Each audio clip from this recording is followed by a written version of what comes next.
ಎಲ್ಲರಿಗೂ ನಮಸ್ಕಾರ. ಇವತ್ತು ಸ್ಯಾಲ್ರಿ ಡೇ ಆಗಿತ್ತು, ಅದಕ್ಕೆ ಆಫೀಸ್ಗೆ ಹೋಗ್ತಾ ಇದ್ದೆ. ನಾವು ಕೆಲ್ಸಕ್ಕೆ ಹೋಗೋವಂಥ ಜಾಗದಲ್ಲಿ ನಾವು ಕೆಲ್ಸಕ್ಕೆ ಬರೋರ್ನ ಜಾಸ್ತಿ ಹಚ್ಕೊಂಡಿರ್ತೀವಿ. ನಾನು ಅಷ್ಟೇ ನನ್ನ ಕೊಲೀಗ್ಸ್ಗಳನ್ನ ತುಂಬಾನೇ ಹಚ್ಕೊಂಡಿದ್ದೆ.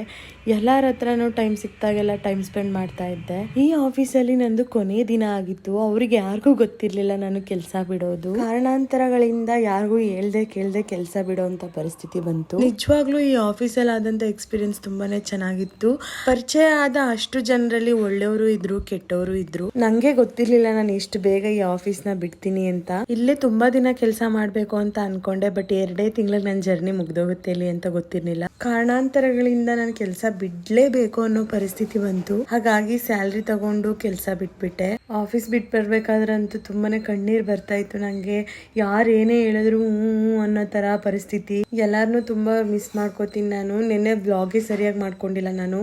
ಇರುವಂತ ಕ್ಲಿಪ್ಸ್ ಅಲ್ಲೇ ಆಡ್ ಮಾಡಿ ನಾನು ಹಾಕಿದ್ದೀನಿ. ಕೆಲಸ ಬಿಡೋರು ಯಾರು ನಂತರ ಅಂತೂ ಮಾಡ್ಬಿಡಿ. ನೋಟಿಸ್ ಪೀರಿಯಡ್ ಏನಂತ ಇದ್ದೆ, ಕಂಪ್ನಿ ರೂಲ್ಸ್ ನೋಟಿಸ್ ಪೀರಿಯಡ್ ಮಾಡಿ ಕೆಲಸ ಬಿಡಿ. ನಾನು ಈ ಮಂತ್ ಅಲ್ಲಿ 10 ಡೇಸ್ ಕೆಲಸ ಮಾಡಿದ್ದೀನಿ, ಬಟ್ ನಾನು ನೋಟಿಸ್ ಪೀರಿಯಡ್ ಮಾಡಿದ್ರೆ ಮಾತ್ರ ಆ ಸ್ಯಾಲ್ರಿ ನಂಗೆ ಬರ್ತಾ ಇತ್ತು. ಸೊ ನೀವ್ಯಾರು ಕೂಡ ಕಂಪ್ನಿ ರೂಲ್ಸ್ ನ ಬ್ರೇಕ್ ಮಾಡಿ ನೋಟಿಸ್ ಪೀರಿಯಡ್ ಮಾಡದೆ ಕೆಲಸ ಅಂತೂ ಬಿಡಕ್ ಹೋಗ್ಬೇಡಿ. ಹೀಗೆ ನನ್ನ ಈ ಆಫೀಸ್ ಜರ್ನಿ ಮುಗ್ದೋಗುತ್ತೆ. ಯಾರು ಕೂಡ ವೇಕೆನ್ಸಿ ಇದೆಯಾ ಅಂತ ಮಾತ್ರ ಕೇಳಬೇಡಿ.